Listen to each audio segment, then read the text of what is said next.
vamos a ser sinceros, ¿quiénes vinieron motivados por los milagros? O sea, ¿quiénes dijeron, no, la verdad yo vengo buscando un milagro, tengo hambre de un milagro? ¿Usted cree que a Dios le gusta eso o no? Pues hay una historia que a mí me encanta, que es la historia de la mujer que estaba sufriendo de las hemorragias, que nos decía que llevaba 12 años, que había gastado todo su dinero en los médicos, sino que no había encontrado ninguna solución. Era alguien que había agotado todo tipo de solución terrenal y que no se había dado por vencida. No, de hecho, su agotamiento o el agotamiento de las soluciones terrenales la llevó a entender que el único que podía solucionar su situación era Dios. Y ella llegó ese día a una reunión con esa determinación, la determinación de que aquel que estaba ahí era el autor de la vida. Diga, autor de la vida. O sea, mira lo poderoso de esto. Estamos hablando que el autor de la vida, ¿cómo no va a poder producir una sanidad? El autor de la vida es el que inventó la vida, es el que dio la vida y es el que se presentó a nosotros como yo soy la vida. O sea, la misma vida encarnada estaba en dicho lugar. Y nos dice que Jesús iba caminando, de hecho iba camino a sanar a otra persona, cuando de pronto se detuvo y empezó a decir, ¿quién me toca? ¿Quién me toca? Y los discípulos que estaban en ese lugar se impacientaron, le dijeron, Señor, si todo el mundo te está tocando. En otras palabras le dijeron, la pregunta no es quién me toca, es quién no me está tocando. Pero Jesús dijo, no, de mí salió poder. O sea, Él dijo, aunque todos me tocan, hubo alguien que me tocó con fe. Aunque todos me tocan, hubo alguien que me tocó con la expectativa de que de mí saldría poder para sanarle. Así que Jesús no estaba diciendo quién me tocó, no, estaba diciendo quién a través de la fe desató el poder sanador que hay en mí. Y en ese instante, la mujer, que ya se vio como sorprendida, tuvo que confesar y decir, soy yo, Señor. Esa mujer, cuando vio a Jesús, intentó abrirse campo hasta llegar a Él. Las multitudes impedían, pero un momento en que ella dijo, estirando su mano, si yo toco siquiera el borde de su manto, seré sana. Ahora, si nosotros miramos la Biblia, ¿dónde hay una doctrina de sanidad por tocar el borde del manto? No existe, ¿o no? Era la expectativa de esta mujer. Y esta mujer decía, el que está ahí es la vida misma, el autor de la vida misma. Y eso quiere decir que si yo toco una de sus prendas, esa vida tiene que venir a mí y eliminar todo tipo de muerte. Fue la expectativa. Varios que estaban ahí iban a mirar a un profeta, iban buscando a un profeta. Y la verdad es que cuando tú buscas en Jesús un profeta, lo máximo que podrás recibir es una recompensa del profeta. A lo que me refiero es que aquel que busca a Jesús por ser un carpintero, pues lo máximo que puede recibir será un comedor, una silla o algo de lo que hace un carpintero. Pero aquel que llega a buscar a Jesús sabiendo que es el Hijo de Dios, que es Dios encarnado, que es el autor de la vida, aquel que va a buscar a Jesús sabiendo que es la sanidad andante, que es el alfa y el omega, que es el principio y el fin, que es la voz que está sobre toda voz. Déjame decirte que es imposible que tú no te vayas con su milagro. La forma en que nos acercamos a Jesús determina lo que recibimos de Jesús. Así que en este momento me parece bastante importante que todos nosotros nos pongamos en la misma página y entendamos que en este lugar se encuentra Jesucristo, que su Espíritu se mueve entre nosotros, que el autor de la vida está en este lugar y que por lo tanto acá está la respuesta al milagro que nosotros estamos buscando. Ahora, si tú vienes buscando un milagro, ponte de pie en este momento.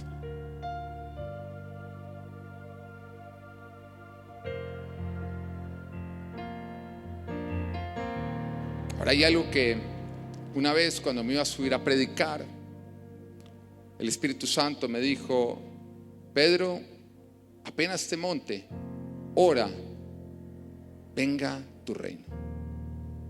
Me llamó la atención esa oración, que el Espíritu me lo dijera, porque Jesús lo enseña en el Padre Nuestro, que nosotros decimos decir venga tu reino. Pero yo no entendía, ¿y por qué venga tu reino tengo que decir? Y ahí el Espíritu Santo de Dios me explicó. En el reino de los cielos, en el reino de nuestro Padre, ¿es lícita la enfermedad? Es una pregunta. ¿Es lícita la enfermedad en el reino de los cielos? ¿Es ilegal o no? En el reino de los cielos, ¿es legal que haya un demonio? No, es ilegal que haya un demonio. En el reino de los cielos, ¿es legal que haya muerte? No. En el reino de los cielos, ¿es legal que haya escasez? No, no puede haber escasez. Esas son cosas que hay acá en la tierra, pero que no hay en el reino de los cielos. Y por esa razón el Señor dice: cuando ustedes oran, digan: venga tu reino a este lugar. Porque cuando el reino de los cielos llega a este lugar, se está manifestando la gloria misma de Dios. Y en la gloria de Dios, una enfermedad es ilícita. En la gloria de Dios, la escasez es ilícita. En la gloria de Dios, la muerte es ilícita. En la gloria de Dios, los demonios son ilícitos. Ahora, tú te das cuenta que la Biblia nos narra que cuando Jesús estaba predicando, los demonios salían dando alaridos de las personas. Pero mira que no nos dice que cuando Jesús estaba predicando, Él decía: en el nombre mío salgan demonios. No, Él simplemente estaba en el lugar y los demonios empezaban a salir dando alaridos. Ahora, ¿tú sabes por qué el demonio da alaridos? Porque está sufriendo. Él no quiere salir, pero está sufriendo al salir y se manifiesta a través de un alarido. A lo que me refiero es que muchas veces que cuando vemos a la persona revolcarse endemoniada, nosotros creemos que se está revolcando la persona, pero no es la persona la que se está revolcando. El que se está revolcando es el demonio. Y el cuerpo de la persona está tomando la forma del demonio. El demonio está en sufrimiento, porque él quiere estar en un lugar donde no le es legal estar, y por lo tanto él lucha para no salir, pero termina teniendo que salir, porque donde está la gloria de Dios no puede haber demonios.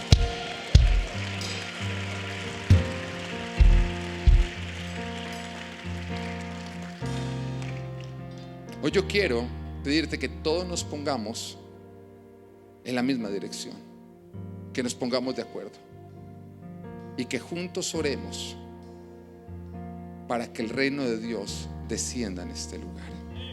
Entiende lo que estamos orando, así que levanta tu mano y dile: Padre nuestro que estás en el cielo, santificado sea tu nombre, hágase tu voluntad, así en la tierra como en el cielo.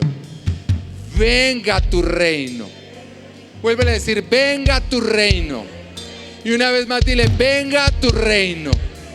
Padre celestial, en tu reino, en tu gloria, la enfermedad es ilícita. Los demonios no pueden estar. Lo escaso se multiplica. La muerte no tiene poder. Hoy declaro que tu reino está en este lugar. Así que la enfermedad huye en el nombre de Jesús. Los demonios huyen en el nombre de Jesús. Hoy declaro que hoy recibo mi milagro en el nombre de Jesús. Amén.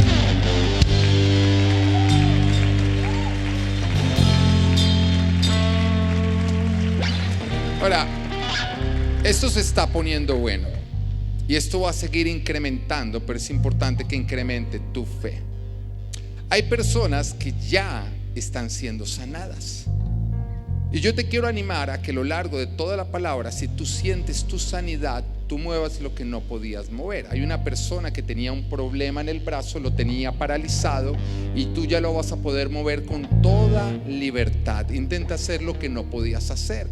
De hecho, había un dolor muy fuerte que ya está desapareciendo. Esa persona ya está, ya se identificó. Levante la mano esa persona, pero no quiero emocionalismo, no quiero decir en fe ya me sé. No, si ya en realidad se sanó, quiero que levante la mano y haga brincos de alegría. ¿Eres tú de atrás?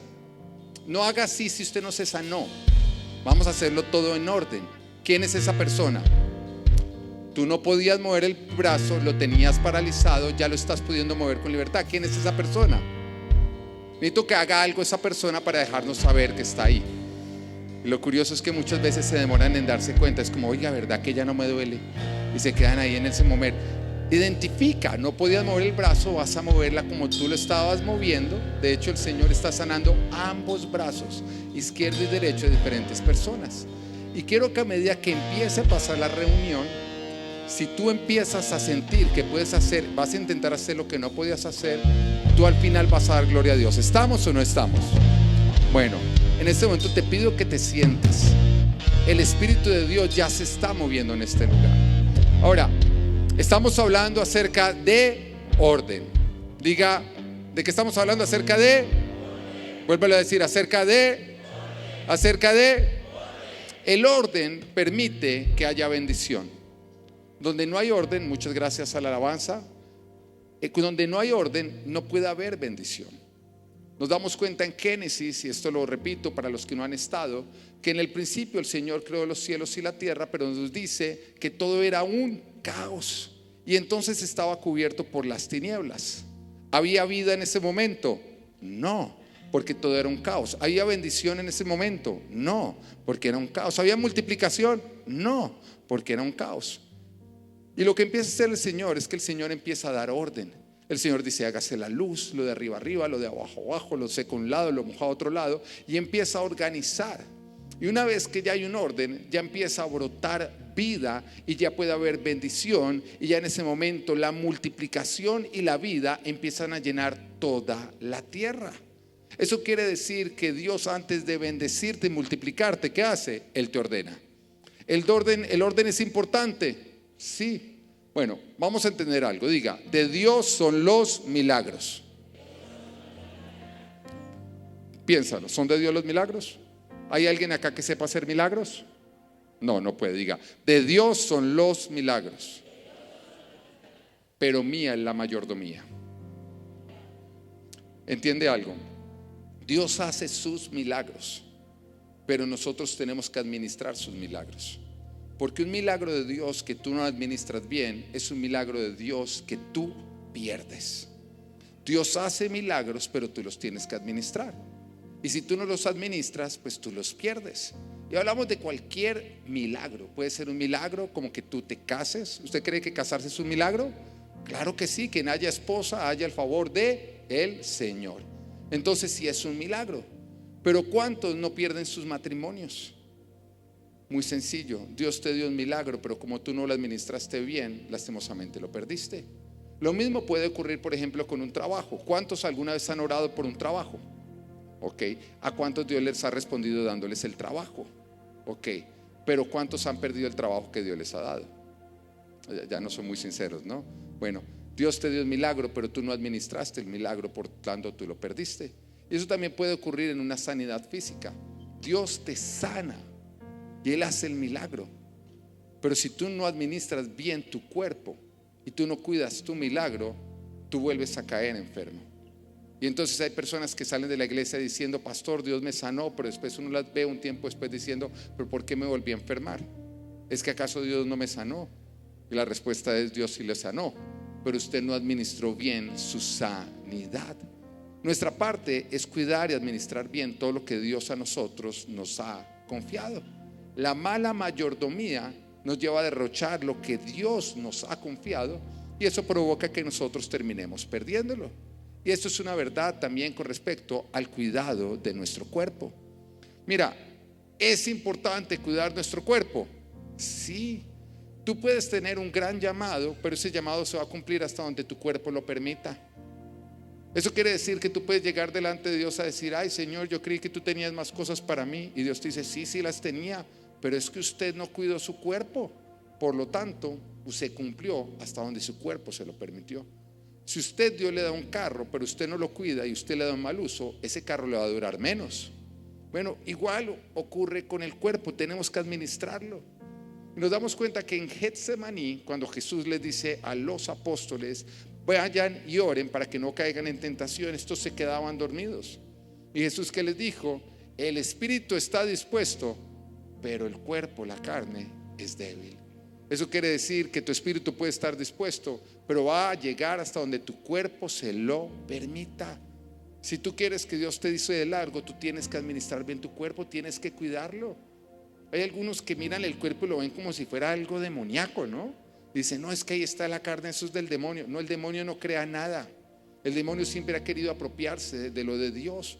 Tu cuerpo es un regalo de Dios y tú tienes que cuidarlo. De hecho, nuestro cuerpo es templo del Espíritu Santo. El Espíritu Santo de Dios llena un cuerpo y por lo tanto tenemos que cuidarlo. Y en el día de hoy te quiero hablar acerca de las enfermedades. Al final vamos a hacer una administración y decido creer junto con ustedes que Dios se va a mover en sanidades. El título de la prédica de hoy es Buscando mi sanidad. Buscando mi sanidad. Mira, Dios tiene el control de todo. Dios tiene el control de la vida y Dios tiene el control de la muerte.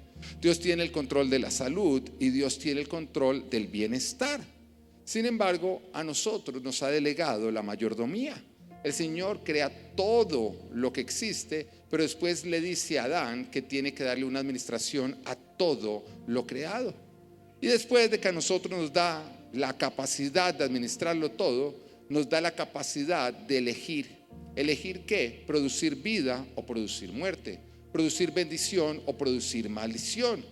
Eso significa que la buena mayordomía de tu cuerpo ¿va a evitar que tú te enfermes cualquier día?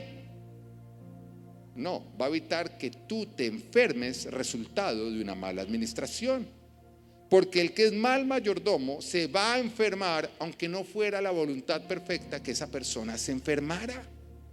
Mira, tú y yo no tenemos control de lo que no tenemos control, pero sí tenemos control de lo que sí tenemos control. Mira, desde que nosotros éramos chiquitos, nosotros veíamos que nuestras mamás nos decían, abríguese bien, no sea que se enferme.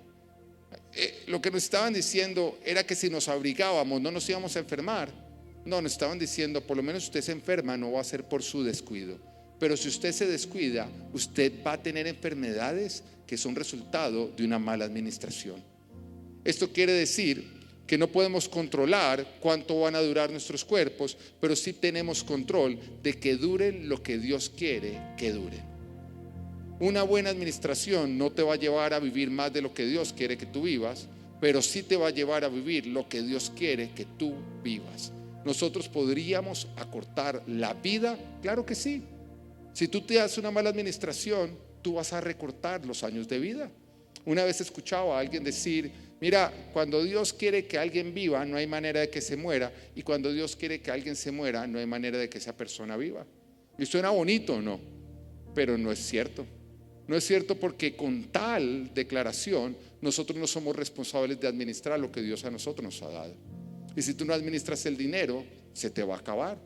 Porque Dios ha creado ciertos principios, los cuales Él respeta y por los cuales Él mismo se rige. Y esos son los principios de administración de lo que Él a nosotros nos ha confiado. Mira, esto consiste en cuidar el cuerpo. Es diferente tú vivir una aflicción porque es parte de tu camino, y otra cosa es vivir una aflicción porque tú la metiste en el camino. Y con respecto a las enfermedades, quiero que veamos diferentes puntos. El primero de ellos sería responder una pregunta, que es: ¿por qué nos enfermamos? ¿Por qué hay cáncer? ¿Por qué hay gripas? ¿Por qué hay enfermedad en este mundo? Y en Génesis capítulo 2 versículo 16 nos dice: y le dio este mandato: puedes comer de todos los árboles del jardín, pero del árbol del conocimiento del bien y del mal no deberás comer. El día que de él comas, ciertamente morirás. Mira, la muerte, la enfermedad, el engordarnos no eran parte del diseño original de Dios.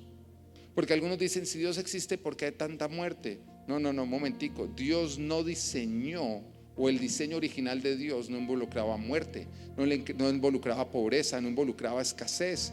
No, eso fue la consecuencia del pecado. Porque el Señor a nosotros nos dijo, si ustedes hacen lo correcto, miren, no va a haber muerte, pero si ustedes desobedecen comiendo lo que les dije que no, lastimosamente ustedes van a entrar o van a estar incorporando muerte en un cuerpo que yo tenía toda la intención que jamás se enfermara. Así que la razón general de la enfermedad es por consecuencia del pecado. El ser humano, cuando pecó, dio la entrada a la enfermedad, dio la entrada a la muerte. No era el plan original de Dios. Mira, la palabra de Dios nos dice que Jesús aborrece el divorcio. ¿Usted está de acuerdo o no? Sin embargo, ocurren los divorcios, sí, pero sabemos que Jesús no los provoca, porque Jesús no provoca lo que Él aborrece. Entonces, ¿por qué hay divorcios? Pues muy sencillo, porque el hombre no administra bien su matrimonio. Entonces eso provoca lo que Jesús aborrece. El Señor no quiere que tú te enfermes. Él aborrece la muerte, Él aborrece la enfermedad, pero a causa del pecado nosotros decidimos que hubiera enfermedad y muerte en esta vida. Las enfermedades en general son el resultado de una mala mayordomía. Ahora, podemos ver diferentes temas. Vienen como resultado del abuso de tu cuerpo. Esa puede ser la primera razón.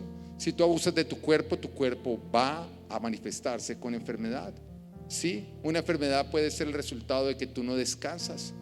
Una vez escuchaba a un hombre de Dios que tiene una iglesia enorme de 18,000 personas en California, y cuando él estaba terminando su templo, un templo de muchos millones de dólares, se le desarrolló un cáncer, y era un cáncer súper agresivo que casi le cobra su vida. Ahora, él se hubiera muerto, de acuerdo a lo que la ciencia decía, pero el Señor a él lo sanó. Y cuando yo hablaba con él, a mí como que me daba sustico, porque yo decía, ¿cómo es que tú te metes a hacer un templo para Dios y logra ver una enfermedad en ti? Yo decía, ¿acaso esto tenía que ver algo? Digamos, ¿fue algo del diablo? ¿Fue un contraataque del diablo? Y él me dice, sí tuvo algo diabólico, pero yo soy responsable, porque yo abrí una puerta, Pedro, y yo tuve que arrepentirme delante de Dios, porque cuando yo estaba trabajando tanto para Dios, yo dejé de guardar reposo. Yo no descansaba, yo todo el tiempo estaba trabajando, y eso claramente en la Biblia dice que produce muerte. De hecho, es uno de los mandamientos, está entre los 10 mandamientos, que tenemos que guardar reposo. Y dice que el que no guarda reposo, eso le va a producir muerte. Ahora, vemos que en el Antiguo Testamento la muerte era instantánea, ¿no? Hay veces que cuando uno lee el Antiguo Testamento ve a Dios como que aquel que no descansa o que no guarda el reposo, apedréenlo, mátenlo. Y cuando habla de otras poblaciones, de pronto dice, y acaben con todo el mundo, hasta con el nido de la perra, dicen, ¿no? Acabe con absolutamente todo el mundo, acabe el perro, el gato, todos. Uno dice, oiga, pero Dios parece bastante duro, ¿no? No, no es duro. Es que en el Antiguo Testamento Dios está funcionando como juez. Y Dios no es el que está matando a esas personas. Dios simplemente es un juez que está simplemente decretando lo que esas personas por sus acciones merecen. A lo que me refiero es que si tú te pasas un semáforo en rojo y un policía te da un ticket de tránsito, tú no puedes decir, es que el policía provocó esto, es que el policía quería que yo tuviera ticket. No, no soy responsable. El policía simplemente funcionó como un juez, dándole a usted lo que sus acciones provocaron. Y así es como debemos leer el Antiguo Testamento. Cuando Dios está mandando a que una persona muera, Él está operando como juez y nos está dejando ver que las acciones de esa persona están provocando una muerte. Para que todos entendamos que la palabra de Dios, los mandamientos de Dios no están para hacer nuestra vida aburrida, no, están para enseñarnos cómo vivir, para prolongar nuestros años de vida y para que nos vaya bien. Y la misma palabra nos muestra que cuando tú no guardas descanso, no guardas reposo, tú estás acumulando muerte en tu cuerpo. También una mala alimentación, que hay algunos que creen que la buena alimentación es algo que viene de los influencers, porque hoy en día los vemos tanto en Instagram. No, me enteré que su pastor era, antes de ser pastor era dietista, ¿no? Y me contaba esa historia. Pero nos damos cuenta que la Biblia habla muchísimo acerca de alimentos, de dietas, de lo que se debía comer y no se debía comer, justamente buscando que las personas por una buena alimentación tuvieran una larga vida.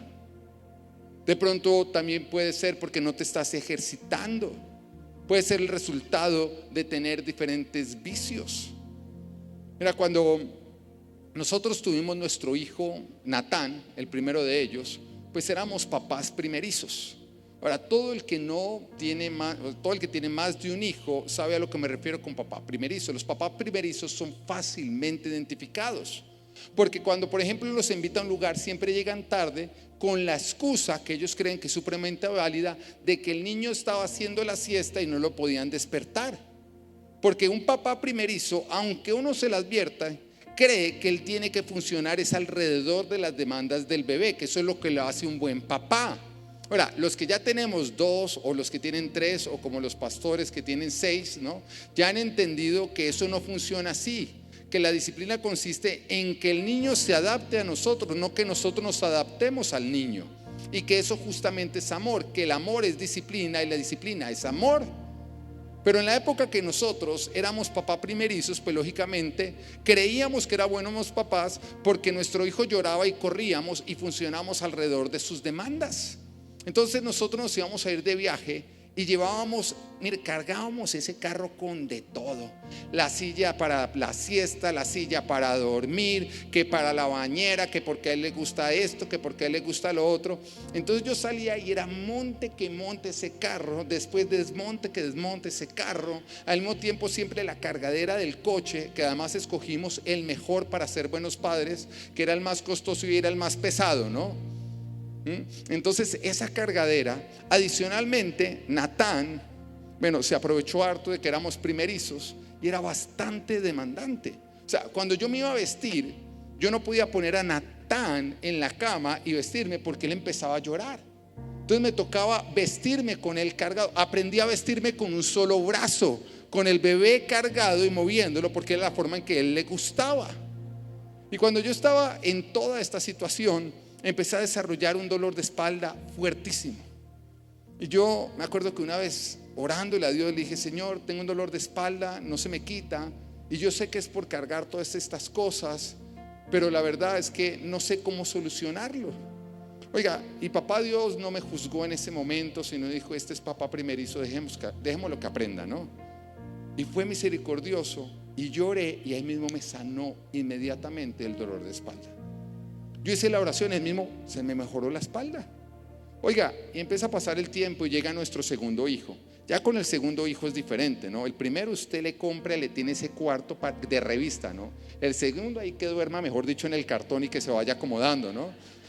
Así pues, el primero usted le da, mejor dicho, de comer solamente la leche de mamá para que le suba, y si usted le va a dar algún tipo de fórmula, tiene que ser la mejor, que viene de leche de vegetales del Himalaya, para que el niño no le vaya a dar nada. No, el segundo que coma cucaracha y que desarrolle así inmunidad, ¿no? Entonces, no me imagino el sexto cómo lo alimentarían ustedes, ¿no? Pero todo eso va cambiando.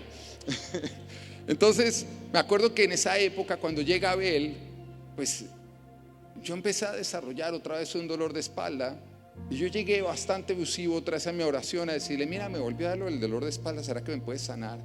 Y ahí el Espíritu Santo de Dios me habló y me dijo: no, administra bien tu cuerpo, empieza a ir al gimnasio, haz estiramientos. Y ahí entendí que yo no había administrado bien el milagro que había recibido en la primera oportunidad, y que Dios me estaba diciendo a mí que si yo quería vivir sano, tenía que ser un buen administrador de mi cuerpo. La sanidad en ese momento fue por una buena administración de mi cuerpo. ¿Por qué más puedes enfermarte como resultado del estrés? Diga el estrés, que a veces no es estrés, ¿no? A veces parece como es 4 o es 5 porque está bastante fuerte. La Biblia nos dice en Mateo 6:27: ¿quién de ustedes, por mucho que se preocupe, puede añadir una sola hora al curso de su vida? Ahora, el estrés es el resultado por nosotros preocuparnos por aquello que solamente Dios tiene el control. O sea, el estrés es tratar de controlar aquello que tú no puedes controlar. En otras palabras, es falta de confianza, es falta de fe. en no lograr soltar las cosas en las manos de Dios.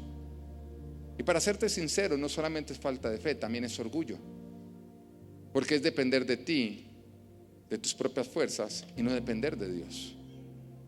Para las tres es bastante dañino. De hecho, leía que le preguntaban a ChatGPT, ¿no?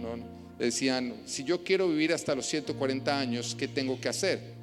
Y ChatGPT no dijo tienes que hacer ejercicio, tienes que comer bien. Lo que decía es tiene que vivir sin estrés. Me pareció curioso que a lo que más le atribuye enfermedades la inteligencia artificial es justamente al estrés. ¿Por qué? Porque tú y yo somos seres tricótomos. Diga tricótomos. ¿Qué es tricótomos? Que tú y yo somos un espíritu que tenemos un alma y vivimos en un cuerpo. Somos un espíritu que tenemos un alma y que vive en un cuerpo. Eso quiere decir que aunque la enfermedad se manifieste en el cuerpo, la raíz puede estar en el alma. Puede ser que nuestra alma está turbada y por lo tanto está provocando una enfermedad en nuestro cuerpo. Eso justamente lo llaman los psicólogos somatizar, que es cuando lo del alma se empieza a manifestar en el cuerpo. Así que el estrés enferma, no es el plan de Dios, pero es justamente por nosotros no descansar en Dios. ¿Por qué más nos podemos nosotros enfermar? A causa del pecado. Sí, la práctica del pecado produce enfermedad.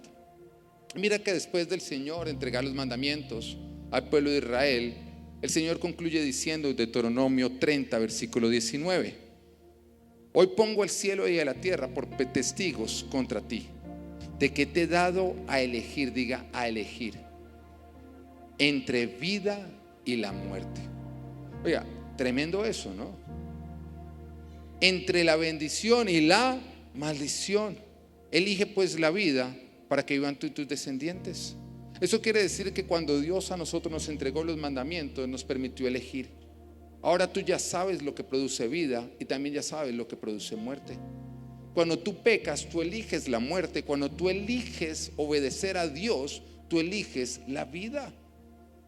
Entonces, cuando tú eliges desobedecer, tú estás escogiendo una enfermedad. Y en la palabra vemos múltiples casos de personas que se enfermaron a causa del pecado. Recuerden la historia de Miriam y de Aarón, los hermanos de Moisés, que cuando vieron que Moisés tomó para sí una mujer que no era israelita, ellos se creyeron con el derecho de juzgarlo y de criticarlo. Ahora, ¿Moisés había hecho algo indebido? Sí. Pero es pecado tú sentarte a juzgar tus autoridades. Es rebeldía, es rebelión. Y a causa de lo que ellos hicieron, a Miriam le dio una lepra. Y de hecho dice que cuando ellos lo hicieron, Dios se puso bastante enojado. No con Moisés, se puso enojado con ellos porque ellos se habían atrevido a juzgar y hablar de una autoridad. Hablar de una autoridad produce enfermedad y produce muerte. Mira, yo te quiero decir que yo tenía, mi esposa tendríamos dentro de nuestro equipo una pareja que era bastante creativa, talentosa. Ellos se veían increíbles, pero él empezó a desarrollar una enfermedad y a pesar de que iba a los doctores nunca le encontraban qué tenía. El hombre no podía dormir, tenía dolor en su cuerpo. De hecho era uno de los mejores guitarristas, si no el mejor guitarrista que teníamos, pero le empezó a dar un dolor en los dedos, por lo tanto no podía tocar su alabanza, no podía tocar la guitarra. O sea, eso impidió que él siguiera alabando a Dios. Iba a los doctores, nada. Orábamos por él, nada. Hasta que Dios sacó la luz que era lo que estaba pasando en su vida. Este hombre, cuando estaba a espaldas, hablaba mal de mi esposa y de mí. Pero el problema no es que hablara mal de mi esposa y de mí. El problema no es que hablara mal de Pedro y de Ana. El problema es que estaba hablando mal de los pastores de la iglesia. Y cuando tú te metes con una persona que representa una autoridad, tú te metes con la entidad que representa toda la autoridad. A lo que me refiero es que si tú peleas con un policía, tú no ofendiste a un policía. No, tú ofendiste la policía entera por haber ofendido a un policía. Pudimos ver cómo el pecado de ellos estaba justamente ocasionando muerte en esta persona. Vemos la historia del siervo de Eliseo. Cuando llega Naamán y Eliseo le dice cómo ser sanado de su lepra, y entonces este hombre busca entregarle una gran suma de dinero al profeta Eliseo. Pero Eliseo le dice: el Señor me dijo que no puedo tomar nada de ti, no te puedo obtener nada de ti. Dios estaba mostrándole a Naamán que la sanidad no se podía comprar, que todo esto era por gracia. El mensaje era bastante importante. Pero nos dice que cuando Naamán se fue, el siervo de Eliseo se fue detrás de él, le dio alcance y le dijo: mire, que mi amo manda a decir que ahora sí quiere unas cuantas pintas de ropa y oro y plata, y pidió cosas para él, y fue y se las guardó, se las escondió. Pero cuando él llegó donde Eliseo, le dice: Eliseo, ¿tú crees que Dios no vio lo que tú hiciste? Y a causa de tu pecado, la lepra que estaba en ese hombre ahora va a estar en ti. Y a partir de ese momento, ese siervo desarrolló una lepra. Vemos el caso de Ananías y Zafira, quienes mintiendo vendieron un terreno y fueron y dijeron en la iglesia que lo habían entregado todo. Ahora, era algo que a ellos no les tocaba hacer. No había un mandamiento que dijera que ellos tenían que vender todo y entregarlo a la iglesia. El problema no fue ese. El problema fue que ellos dijeron mentiras. Ellos buscaron decir: lo entregamos todo, cuando se habían quedado con una parte. Y el Espíritu Santo de Dios en ese momento estaba dejando decir: tú no puedes practicar la mentira y el engaño y ser de los míos y que tú no produzcas muerte. Y por esa razón los dos cayeron en ese momento completamente muertos. ¿Por qué más puedes tener una enfermedad? Por falta de perdón. La falta de perdón enferma los cuerpos, porque la falta de perdón es igual a perder la gracia. El mismo Padre Nuestro lo dice. Dice: perdona nuestras ofensas, así como nosotros también perdonamos a los que nos ofenden. Eso quiere decir que si tú no perdonas a los que te ofenden, tú mismo estás diciendo: Señor, tú tampoco me perdones a mí. La falta de perdón te saca a ti de la protección de gracia del Señor y produce muerte. Y Jesús nos habla de nosotros de una parábola en la que dice que había un siervo que le debía una gran suma de dinero a ese rey. La suma que le debía a ese rey, si la pusiéramos al día de hoy, representaría varios billones de dólares. Era una suma que a este hombre, ni aunque hubiera trabajado toda su vida, podría haberle pagado. Pero este hombre le empieza a pedir al rey que se apiade de él, que él va a buscar pagarle. El rey sabe que no tiene con qué pagarle, que nunca le va a poder pagar. Así que el rey toma la decisión de perdonarle su deuda. Pero dice que cuando este hombre salió de ahí, de haber recibido el perdón, iba caminando y se encontró con un hermano que le debía una pequeña cifra de dinero, algo que sí se podía pagar. Pero este hombre lo cogió del cuello y le dijo: págame lo que me debes. Y el hombre le dijo: no tengo con qué pagarte, dame un tiempo y te voy a pagar. Pero este hombre dijo no, y lo hizo meter en la cárcel. Entonces dice que los siervos del rey, al darse cuenta de lo que había ocurrido, se entristecieron y fueron y le contaron al rey. Y el rey lo mandó llamar y le dijo: yo te perdoné la deuda a ti y tú no se la perdonaste a tu hermano, y a causa de eso te van a meter en la cárcel a ser atormentado hasta que tú me pagues todo lo que me debas. Ahora, esa palabra atormentado significa oprimido por demonios. Eso quiere decir que un cristiano, porque ya se le había perdonado la deuda o no, ya era alguien que había recibido la gracia, había recibido el perdón de pecados. La deuda que no podemos pagar la había sido perdonada. Y ese hombre que ya era creyente, después se encontró con alguien que le había hecho una ofensa que sí se podía pagar y no le quiso dar el perdón. Y a causa de eso se salió del perdón del rey y fue atormentado por demonios. Cuando tú no perdonas, tú le estás abriendo una puerta a Satanás para que venga y entre a tu vida, te atormente, y se va a manifestar de muchas maneras, y una de ellas es a través de la enfermedad.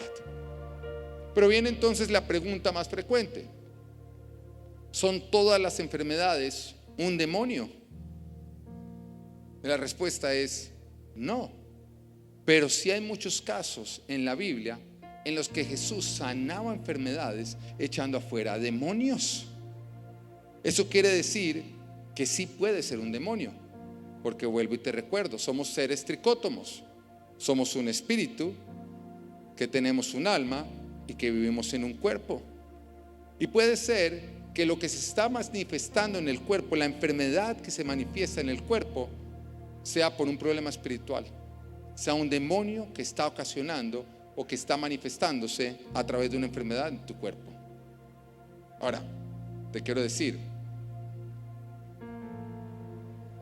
la raíz puede ser un problema del cuerpo, como un virus. La raíz puede ser una angustia del alma, como estrés. Pero también puede ser un demonio, que quiere decir que sí, tiene un chuki adentro de usted. Hay alguna autoridad legal que usted le ha dado al enemigo para que venga y le moleste. Pero no todo es un demonio. No toda enfermedad es el resultado de que tú pecaste, aunque toda enfermedad sí es el resultado de que la humanidad pecó. ¿Lo entiendes? Porque desde la caída los cuerpos se enferman. Así que viene la segunda pregunta, que es: ¿qué debo hacer si estoy enfermo?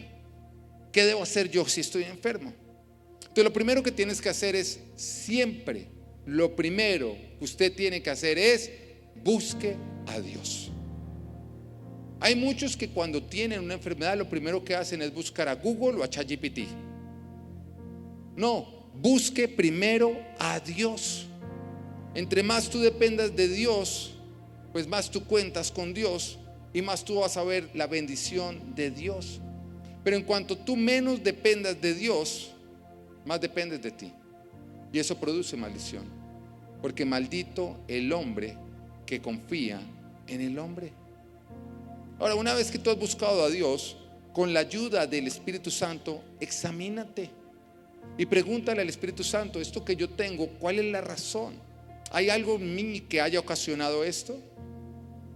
¿Es esta enfermedad el resultado de algo que yo estoy haciendo mal? ¿Hay alguna mala administración de mi vida y de mi cuerpo que lo esté provocando? Y si el Espíritu Santo de Dios te muestra que es un abuso de tu cuerpo por no descansar, por mala alimentación, por no hacer ejercicio, o el resultado de un vicio, pues toma medidas. A lo que me refiero es que si usted fuma y tiene cáncer de pulmón, no le pregunte a Dios por qué está enfermo, porque claramente usted está abriendo puertas para que entre esa enfermedad. Pregunta al Espíritu Santo de Dios: Señor, ¿acaso es el resultado de mi estrés? Ahora, ¿cómo se soluciona si es estrés? Bueno, a usted se lo dice muy sencillo: en lugar de estresarse, confía en Dios. Suena fácil, ¿no? Pero ¿quién es sincero conmigo y dice que suena más fácil de lo que realmente es? Es difícil confiar en Dios, ¿o no? La palabra nos dice en Filipenses 4:6: no se inquieten por nada, más bien en toda ocasión, con oración y ruego, presenten sus peticiones a Dios y denle gracias. Y la paz de Dios, que sobrepasa todo entendimiento, cuidará sus corazones, sus pensamientos en Cristo Jesús. Eso quiere decir que cuando tú estás estresado, tú vas a orar. Pero ¿cuántas veces nosotros no oramos y seguimos estresados? ¿Usted me entiende o no me entiende? ¿Le ha pasado? Acá va el tema. El tema es que si yo necesito que mi esposa pague la cuenta de la luz, yo a ella le digo: mi amor, paga la cuenta de la luz. En el momento que ella me dice: yo la voy a pagar, ¿yo qué debería hacer? ¿Ya descansar o no? Pero ¿qué pasa si yo le digo: mi amor, paga la cuenta de la luz? Y yo me quedo: ¿si la vas a pagar o no la vas a pagar? Pero mi amor, seguro la vas a pagar, ¿no? Pero hoy la vas a pagar o no la vas a pagar. Y si ella se va, yo le empiezo a llamar: mi amor, ¿la pagaste o no la pagaste? ¿Yo voy a descansar en ella? No. Evidentemente yo le estoy entregando a ella algo, pero no estoy confiando en que ella lo va a hacer. Y eso es lo que nos pasa muchas veces con Dios, que nosotros tenemos un estrés, oramos, pero no le soltamos, sino que seguimos ahí insistiendo: pero seguro usted que sí lo va a hacer, pero seguro que tal cosa, pero que tal que usted no lo haga, pero señor, pero seguro y por esa razón usted sigue estresado y no le está funcionando. Entonces lo más lógico es que si yo a mi esposa le entrego el recibo y confío, yo me olvidé de ese recibo o no, porque yo confío en que ella lo va a llevar a cabo. Lo mismo debemos hacer con Dios. Cuando tú le entregues algo a Dios, lo que tienes que hacer es entrégaselo y ve y ocúpate en algo que te desestrese. A lo que me refiero es que una vez que tú lo entregas, vete a hacer algo que te quite el estrés. Y tú necesitas identificar, descubrir cosas que a ti te quitan el estrés. Yo, por ejemplo, he identificado que a mí me quita el estrés hacer ejercicio. Si yo estoy estresado y hago ejercicio, se me quita el estrés. Por ejemplo, salir a comer con mi esposa. Eso me quita a mí el estrés. Por ejemplo, viajar, a mí me quita el estrés. Esquiar, que mi esposa les contaba ahorita que somos esquiadores, a mí me quita el estrés esquiar. Mire, yo estoy esquiando y se puede estar cayendo el mundo entero, a mí no me importa. Entonces algo que yo hago es, después de orar, en lugar de quedarme ahí desocupado sin hacer nada, yo me voy a hacer algo que me desestrese, y lo puedo hacer con la tranquilidad porque yo ya oré. Tienes que aprender a identificar cosas que te desestresen, y una vez que tú le entregas las cosas a Dios, ve y haz aquellas cosas que te desestresen. Ahora, si tú, el Espíritu Santo de Dios te dice, mire, no, el problema suyo es por el pecado, la solución es arrepiéntase. La Biblia nos dice, quien encubre su pecado jamás prospera, pero quien lo confiesa, diga confiesa, y lo deja, halla perdón. La clave siempre para dejar el pecado está en la confesión. Mira, por largo tiempo me frustraba con Dios por personas que venían y uno oraba, uno les hacía un proceso, iban al encuentro, iba de todo, y la persona como que no lograba cambiar. Y uno decía, ¿por qué, Señor, no funciona? ¿No? ¿Por qué funciona en unos y no funciona en otros? Cuando lo de Dios debería funcionar en todas las personas. Hasta que Dios a mí me lo mostró y me dijo, no funciona porque hay algunas personas que están buscando restauración y sanidad sin haber confesado la totalidad de su pecado. Y me di cuenta que todas estas personas que no lograban salir de esa situación eran personas que guardaban una pequeña información. En otras palabras, podían confesar un 98%, pero había un 2% que no confesaban. Y cuando no confesaban, pues se tiene que cumplir la palabra de Dios. Quien encubre su pecado jamás prospera. El diablo tenía un terreno desde el cual se podía parar con legalidad a decir, esta persona no puede prosperar porque está ocultando una porción de su pecado. Y que Dios es un Dios que nos ama, pero Dios es un Dios justo. Si Dios dice algo en su palabra, Él no se puede contradecir. Y eso quiere decir que Dios, amando a la persona, el Espíritu Santo de Dios amando a la persona, decía, yo no entro a restaurarlo. Y el diablo parado encima de la persona decía, yo de acá tampoco salgo. Pero a causa de lo que la persona ocultaba, no podía recibir su milagro. Y me di cuenta que cuando estas personas se animaban a confesarlo todo, el 100% de las cosas, en ese momento entraba el Espíritu Santo y de manera instantánea producía una sanidad, un milagro, una restauración. Entonces yo te quiero decir que si hay cosas, detalles pequeños que tú vienes ocultando, tú estás evitando que el Espíritu Santo de Dios se mueva en tu vida. No esperes prosperar, no esperes avanzar, no esperes recibir sanidad, no esperes vivir restauración si tú no confiesas la totalidad de tu pecado. Los pequeños detalles que estás ocultando le están dando la autoridad al diablo de no soltar tu vida. ¿Lo entiendes o no lo entiendes? Yo ya cuando veo que no hay una sinceridad total, yo no pierdo mi tiempo. Y yo te quiero recomendar algo, pastor. No lo pierdas tú tampoco. No lo pierdas, porque no entres donde el Espíritu Santo de Dios no va a entrar. Si no hay una completa, yo digo a la persona, usted no está siendo sincero, yo con usted no pierdo mi tiempo y me voy. Y con toda la tranquilidad, porque sé que el Espíritu Santo de Dios está diciendo exactamente lo mismo. Ahora, si orando tú te das cuenta que no es pecado, es falta de perdón, pues perdone. Y usted dice, no, es que perdonar es muy difícil. No, difícil es no perdonar, porque te roba todo, le da legalidad al enemigo sobre tu vida.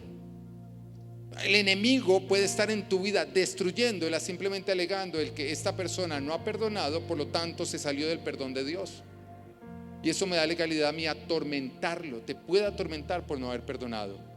Te quiero decir, todo se tiene que perdonar y todo se puede perdonar. Quiero volvértelo a decir, todo se tiene que perdonar y todo se puede perdonar. Hay algunos que dicen, no, yo perdono todo, pero es que me abusaron de chiquita. Todo se tiene que perdonar, todo se puede perdonar. No, pero es que le hicieron daño a mis hijos. todo se tiene que perdonar, todo se puede perdonar. No, pero es que cuando yo era chiquito me abusaron. Todo se tiene que perdonar, todo se puede perdonar.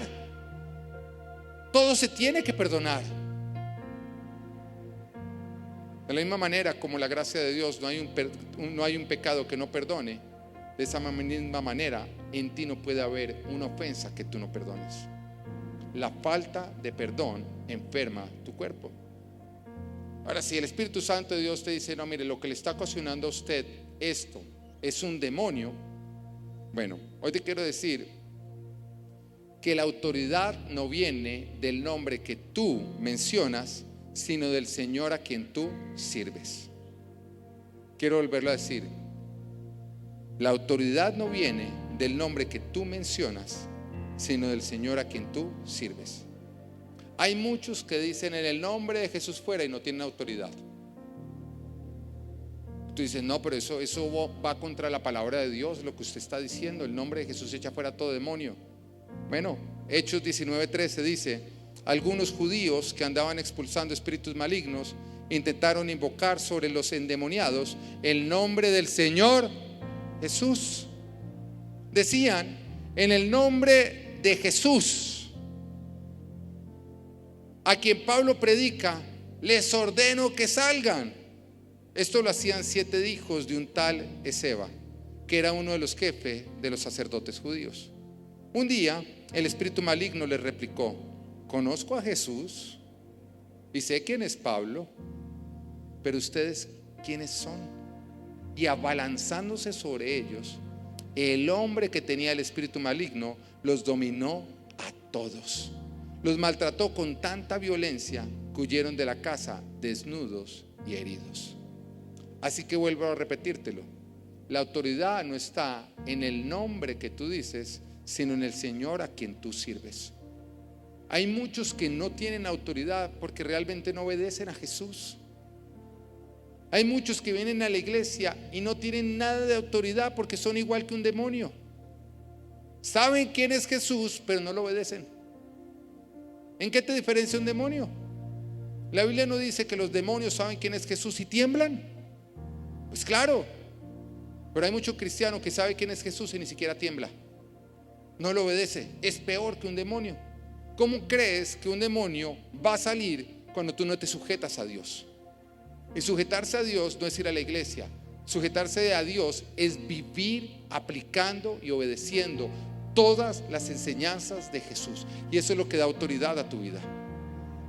Si Jesús es tu Señor, obedece a Jesús y vas a reprender al diablo, y el diablo tendrá que huir. El diablo huye de un cristiano que lo reprende, que es obediente. Pero el diablo se ríe de un cristiano que lo reprende cuando es un desobediente. No vivas como un cristiano, vive como un cristiano. Es obediente a Dios. Ahora recuerda algo: tú no puedes echar afuera un virus, ni tampoco puedes solucionar un demonio con un caldito de papa. ¿Lo entiende o no lo entiende? Cada problema tiene su solución. Cuando el Espíritu Santo de Dios le muestra lo que es un problema, usted ya va a entender cuál es la solución. Ahora, si después de usted orar con Dios, Él le muestra que lo que ocasiona su enfermedad no entra en ninguna de las anteriores, pues quiere decir que por lo menos su enfermedad no es un resultado de su mala administración. Simplemente los cuerpos se enferman. Ahora, una vez que usted hace esto, ¿qué debe hacer? Deja que Jesús te guíe hacia tu sanidad. Deja que Jesús te guíe hacia tu sanidad. Debes seguir a Jesús. Seguir a Jesús te lleva hacia lo perfecto que Jesús tiene para tu vida. Pero te requiere fe. Y fe no solamente es sentir, fe es movilizarte. Una persona que cree no es una persona que simplemente dice yo creo, es una persona que obedece lo que dice estar creyendo. La fe debe determinar los pasos que tú estás dando. Y vemos la historia de estos 4 amigos que tenían a un amigo inválido. y que llegan y se encuentran con una gran multitud. La casa estaba completamente ocupada donde estaba Jesús, pero ellos sabían que Jesús era la solución para su amigo. Y seguramente ese día que llegaron, las demás personas les dijeron: no, venga otro día, hoy está muy lleno, hoy el maestro está muy, pero muy ocupado. Pero su fe los llevó a no renunciar. Su fe los llevó a no darse por vencidos. Su fe los llevó a decir: si no es por la puerta, entonces es por el techo.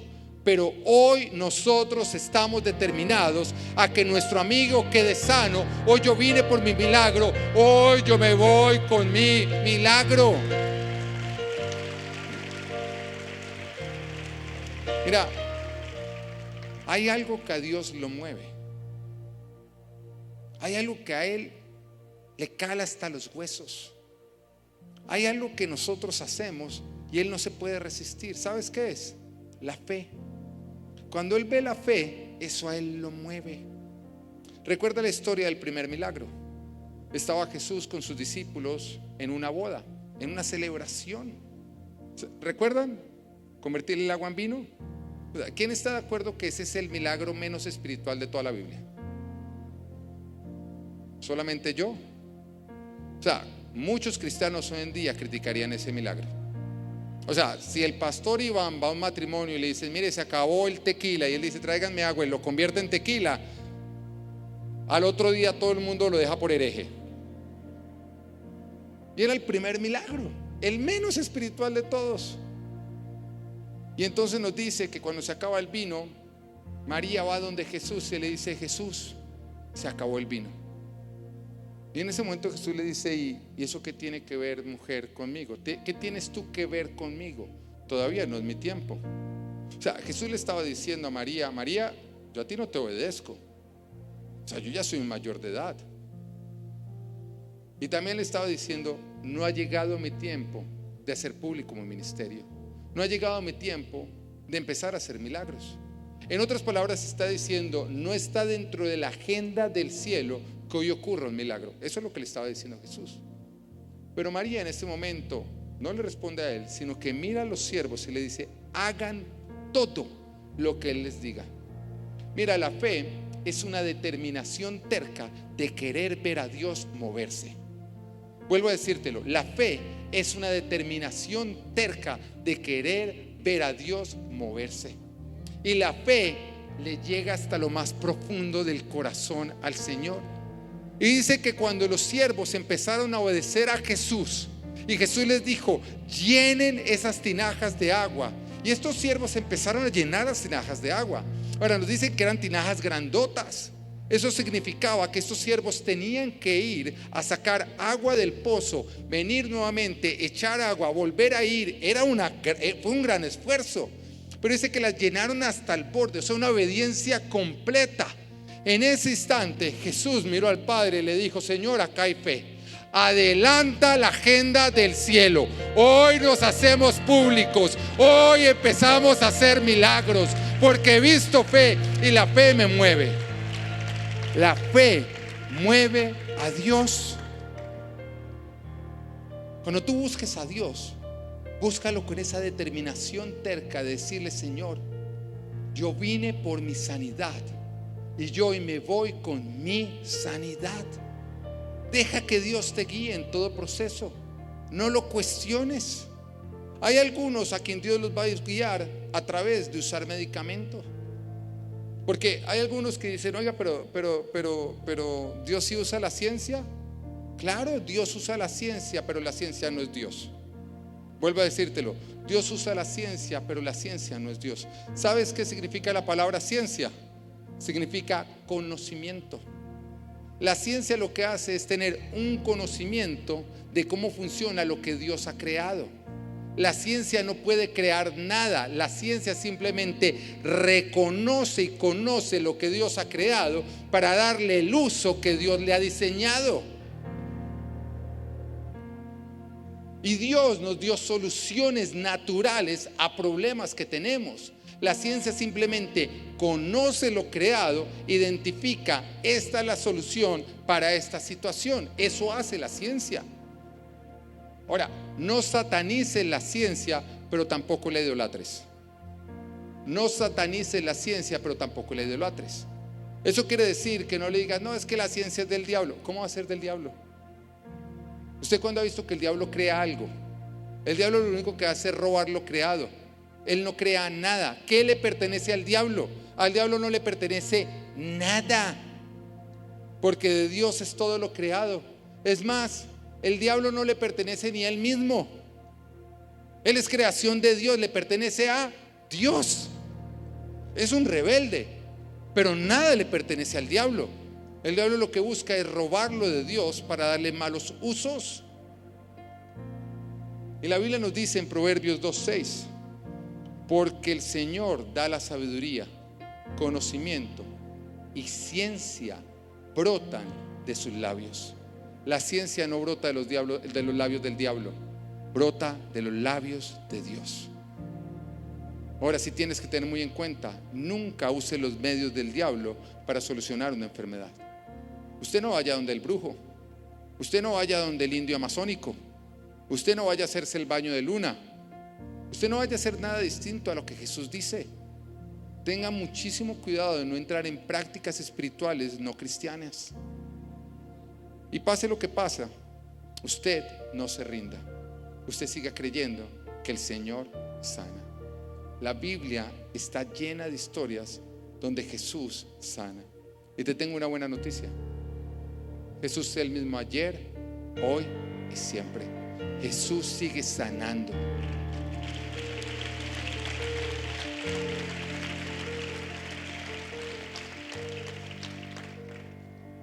Y hoy venimos buscando una sanidad de Dios. Ahora quiero pedir a todos los que están pidiendo una sanidad física que se pongan de pie en su lugar.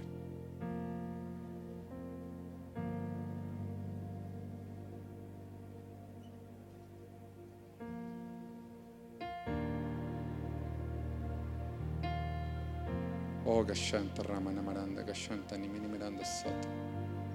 Oh Espíritu de Dios, hoy declaramos que tú eres Dios en este lugar. Y hoy te pedimos que tú guíes completamente este momento. Hoy no venimos a buscar provocarte, hoy venimos a buscar seguirte.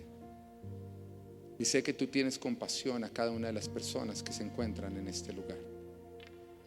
Hoy te pido, Señor, que tú empieces a obrar en milagros.